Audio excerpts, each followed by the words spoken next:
kasi yung batang babae na lumaban dati! Mandarayan ko pa na nila Eugene! Hindi na ba kayo nahihiya? Kailangan kayong mawala! Ang bilis ng pangyayari! Hindi ko malaman kung ano talaga nangyari pero sigurado ako mahusay ang pinakita ng kuko namin si Gabi!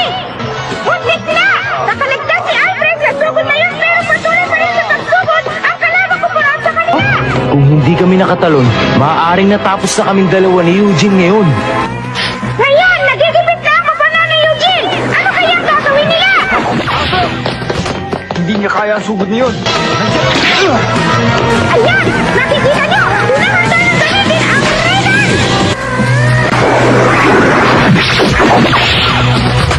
Mayroong lakas na tumama sa amin na hindi ko makita.